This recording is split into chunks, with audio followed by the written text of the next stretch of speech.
And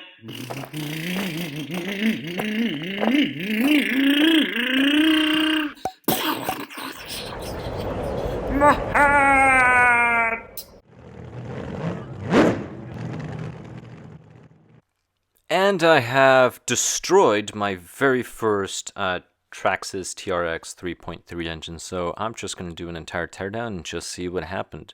So I'm going to begin with the exhaust manifold. So it's just a 2.2 millimeter driver, just those two little screws. But long story short, it's been 2 gallons, a little over, actually over 2 gallons. So the very first gallon that I put on this engine was by VP, and it was 20%. And the second gallon that I used was also by VP, 30%. And then I started using a different fuel, 20%. By that time it gave out. So the issue that was happening is the engine was overheating a lot. That's why I decided to stop it. And when I tear it down, you're going to be able to tell if you overheat engines. So by overheating, I mean going over about 130, 132 degrees Celsius, which is about 270 Fahrenheit. Yes, these engines could go up to a little higher than that, but I don't recommend it. But the engine was all of a sudden shooting up to 160, 170, which is way, way too high. That's about 320, 340 degrees, which is way too hot. But here's the exhaust manifold. It looks fine. A little dirty. You can see just the black in there. The tie strap melted on there. That's why you see those little marks. That needs to be filed to make smooth. But this manifold is fine. So you can just see that little bit there where tie strap just melted. That's really it. Normally these engines will last longer. So say 2 gallons and a quart. But let me just describe what was happening. So the engine would start, right? I managed to start it, no problem. Ran the engine, turned, everything was fine. Did the adjustments on the carburetor. The engine would turn. Like I said, everything was running. But then all of a sudden in one of the runs, it just started sounding like it was just sucking air out of somewhere.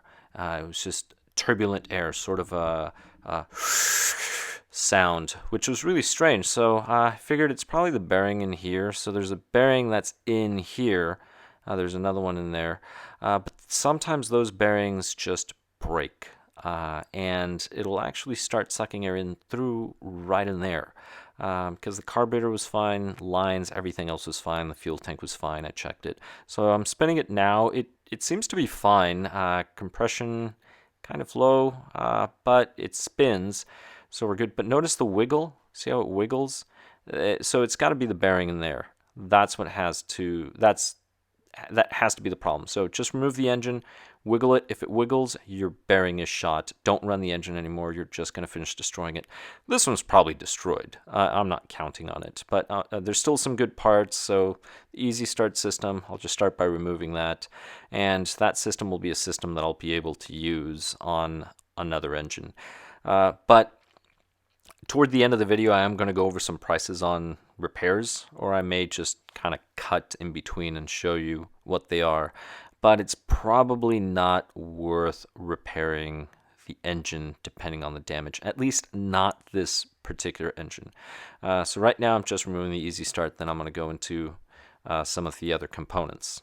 So before assessing all the damage, this is an STI engine. There's the number. This is a 0.28. The Traxxas engine is a 0.20. So it is a larger engine. Horsepower 3.6 at 28,000 RPMs. Now this is very good for a monster truck, right? Look at the RPM, nice low RPMs. The only thing is, keep in mind, we don't know what type of fuel or what elevation they tested this in. But it's not an advert. This price is subject to change. As of the time of this video, this is the price. This is just an option I happen to find online. So, back to the engine. Alright, and the easy start system is off, so we can just set that off to the side. And this looks really dirty, so more than likely some of the grease from the bearing just covered everything up, which is not a good thing. Now, let's go ahead and just grab a towel. So I'll just grab a towel and start just cleaning the face a little. that is filthy. Well, I'm going to do some cleaning, so I'm going to skip a little, and let's just go to the next part. So really quick, notice the sound it's going to make when I start wiggling the flywheel, which is a firm part. You can probably hear that on the camera. And a quick note about the carburetor. If the outside temperature is, let's say, about 20 degrees, which is about 68 Fahrenheit, the low needle is about 3/4 of the way out, and the high needle is about 3 3/4. It should start right up, and then just adjust from there, right? It might be too lean, might be too rich. It depends on your elevation, wherever you are, but that's the high end. So just keep that in mind. That's about 375 on the high end. That should start it right up. And I'm not saying that's how you should run your engine. I'm just saying it should start up. So it could potentially be too lean, and you need to richen it quickly to not overheat it. But in order to remove the end bell, so let's just go to that. Just use a screwdriver, remove that E-clip. If you can replace it, just replace the E-clips. Now these bearings inside, these look fine. There's nothing wrong with them. So these I could reuse. I could clean. The clutch looks fine. Doesn't look overly worn. It actually looks perfectly fine. So that's something else that can be reused. Flywheel, filthy, but other than that, no serious damage, no marks. Now I just need to remove that nut. So that's going to be an 8mm nut driver. So you can just use your regular nut driver and then just hold on to the flywheel. If the flywheel seems to be stuck, you can actually just stick another driver. I'll show you in a bit where. But see, this was pretty easy to remove, but you can grab something to hold on to those two little pins right in there, or if you flip the engine over, there's that little spot, so just stick something in there. Well, you're going to have to rotate it all the way over here and then just stick something in there in that little sort of cavity or hole to hold it. But you know, here, just holding the flywheel, I was able to remove the nut. It shouldn't be overly tight. I can't remember how tight it's supposed to go, but there's the nut. That looks fine. So far, nothing major. I'm going to have to remove the pulley. You can use a pulley puller. It's just two claws, and it has a little kind of bolt in the center, and then it just pulls it out. I forgot to bring it to the table, but you just turn on the bolt. So there's a bolt you just turn, and then the two claws just kind of pull the pulley out. That's why it's called a pulley puller. The other thing you can do is you can just grab a piece of wood, set the engine on top of a piece of wood, and then just grab another piece of wood on the back side of the flywheel, and then just hit it with a hammer. Just tap it, and then turn the flywheel, tap it again, and it'll loosen it. So you don't need a pulley puller. It just makes your life easier. That's it. Just a quick note, I decided to do a quick online search. So these prices are subject to change, but this one says brand new for under $140 US. I've actually bought from them before. These parts are takeoff, so they're brand new takeoff parts. So you can find these from time to time. I've seen them for less, but generally say about $140. So you may be better off buying a new engine or get the other engine. I couldn't find the pulley puller, so just for the sake of time, I just took the engine and I put a piece of wood, put the engine, sat it like this, grabbed another piece of wood, and then just tapped it with a hammer, rotated, tapped it again. But there it is. So flywheel's off. No big deal. Pretty simple. I'm going to put this, yeah, this feels fine. So I'm just going to put this off to the side, put that off to the side. And here we go. So there is the culprit right there. That's why it was running lean. It was sucking in through there. So if you see this bearing's completely destroyed, it's actually missing some of the balls in there. So more than likely, there's probably a bunch of shavings if we look in there. So they probably went in, right? They probably broke, went in there, and then I'm sure there's a bunch of metallic shavings. So this engine's probably worthless, exploded inside maybe. I don't know. We'll see. But let's go ahead and take it apart and see what we can find. Now I'm just going to be taking the entire engine apart. No real plan. I think I'm going to begin with a heatsink. The heatsink is the head of the engine. So first you need to remove those little screws for the little protector. But I'm going to take the glow plug. Let's just go ahead and remove the glow plug. So it's all right. I'll put that off to the side. Glow plug was still good. I mean, the glow igniter was still lining up. But here we go. So for the TRX engine, because you do have that plastic cover, it's just the 5 screws on the very top, and these are short. You're going to need a 2mm driver, and then you just remove all 5 of them. And then after that, once you remove that little cover, it's going to expose the little holes in the bottom. That's where the main holes are to actually remove the head from the engine. You will need a 2.5mm driver for that. Before I remove those screws though, I'll remove the 4 screws in the back. So this is just a plate. So when you remove this plate, that shaft that sticks out, that is simply for your pull start or your easy start. So this is actually another plate. So I'm going to go ahead and remove these 5, and then I'll actually remove the head. So right in here. And here's the plate. So it just separates and it pulls everything out. Just be careful when you're removing these plates. The piston needs to be not quite all the way up, but not quite all the way down. For some engines it doesn't matter. This particular one, it doesn't matter, it just pulls out. So keep that in mind. But notice all of those metal shavings, all of those are metallic particles.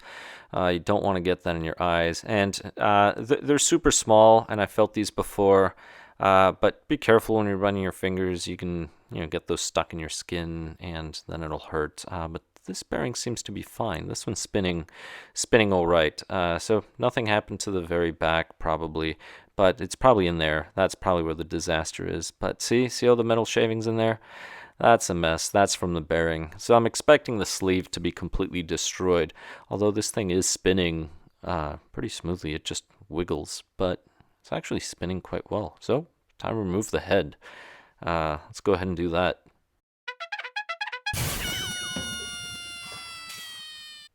And here's the head.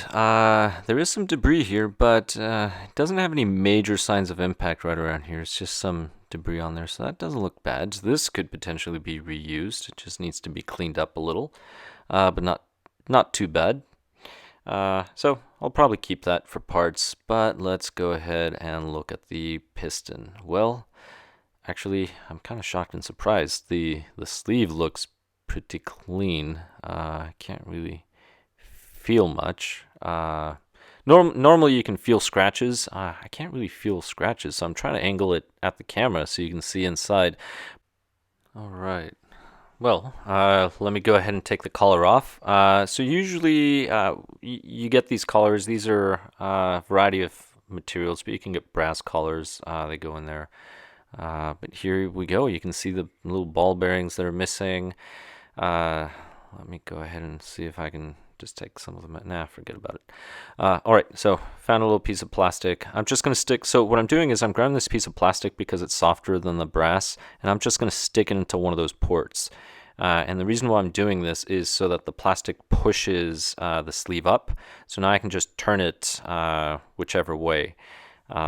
And that is it. So I'll push the sleeve up. On newer engines, usually the sleeve will come out a lot easier. On older engines, you may have to pry. So we'll see on this. But I'm going to try it with this towel. It's probably not going to work. It's not going to work. I was going to use the pliers with the towel. So I'm just going to use the nut instead. So you can just grab the nut that was holding the flywheel, just tighten that up. You're not going to need to put too much pressure on it, so don't worry about the nut getting stuck. And if it does, then just use you can use the shock pliers to hold that. But that's all it took. So you notice how the sleeve just popped up, and it's stuck in there. On a newer engine, usually that would slide right off, but I'm just gonna have to pry. So just pry carefully, grab a driver, pry a little on one side, a little on the other, and that's really all it took. But notice that there's a little groove in there. See that groove? That lines up with that little pin inside of the block right in there. There's a little tiny pin. So when you slide the sleeve in, make sure it lines up with that pin right in there. Also, mind the ports. So I'm just going to wipe this clean, but it doesn't look too bad, actually. In the camera, I'm not sure if you can see, but it doesn't look too bad. I've seen some new engines with really bad machining on the sleeves, but this one actually looks pretty good despite everything that happened. It looks reusable. Would I reuse it? No, you're probably going to lose some compression because I'm sure there's some damage if you actually measured everything carefully. I don't have the calipers here with me, but I'm sure it's off. But it doesn't look bad, which I'm very, very surprised. I would have assumed, well, there are a few little minor scratches there, but like I said, I've seen new ones with more scratches. But here we go. Usually one of the problem with the new ones is they'll machine them, but they won't clean them very well, or maybe it's just a dirty machining job.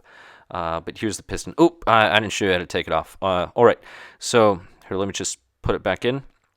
So piston's very easy to remove with the rod. So just kind of stick your finger in there, pull on the rod. So the piston's going to be down, so you're going to sort of twist it, and then it'll just come right off. So you push the piston down, pull up on the rod, and that's it. And then to pull it back in, you do the opposite. But here's the piston. So I'm going to clean it and then look at the piston. The piston looks, oh, okay. See, so the piston had that little mark, that little right around. Let's see, that looks fine right here. And then there's some marks. And we keep turning it. Okay, so there is a mark on one side where that ring, it has disappeared. So that little groove kind of disappeared, and I'm not really getting the camera to focus. So the piston, can it be reused? Yes. Would I reuse it? I would not. You can reuse it. You know, if it's your parts, do what you want with them. But like I said, the engine was starting back up. So as long as I replace that front bearing, the engine would probably run. Would it run optimally? Probably not, which means I don't want it. That's the reality. Now I need to remove the crankshaft, and it just needs some love. So anyway, just kind of tap it and it'll slide out. But there's the crankshaft, and here's the bearing. So there's the culprit. That got destroyed, and that's where it was sucking air through. Keep in mind that the air in the mixture, everything gets mixed in right through there and right in there. So the crankshaft just kind of spins and mixes everything. That's sort of your fuel pump if you think about it that way. Now this doesn't look bad because it rides on the bearings. So looking at the parts, we're going to need the bearings at a minimum. Now I'm looking at the Traxxas. That's that center bearing and then the front bearing. And these are $30. Now there are some other bearing options, but I'm sticking to Traxxas for this just to give you an idea of the parts. But you're looking at 30. Now you should really replace the sleeve and the piston. Now they come as one unit right in here. If you don't want to replace them, that's up to you. Now these are little retainers. They hold the rod to the piston. But that's $70 as of the time of this video. Keep in mind, all these prices are subject to change. But you're at $100. And the crankshaft has marks all over it. So you should get a new one, which means that's another $39. You can just get a new engine. I mean, you're almost at 140. Might as well just get a whole new engine. You can go with this 0.28, or like I mentioned previously, just shop around and we have this engine right here for just under 140. And then you have the old carburetor from the other one that still works. So this is probably your best option. So should you rebuild the engine? Well, given the prices and the availability of other options as of the time of this video, I would say no. I'm not going to rebuild this engine. There's a few parts I can still use. Carburetor, probably the head, so we'll see. So I'm definitely going to be replacing this, and that's what I would recommend you do as well, if you want a top performing engine. But if you don't care, then do whatever you want. Well, I do hope this was informative or at least entertaining. Please subscribe if you have not. Comment below. What would you do in this case? Any recommendations, tips, and tricks? Have you had this problem? Well, I'll catch you in the next one, and thank you very much for watching. Oh, my hair! My arm! My rod!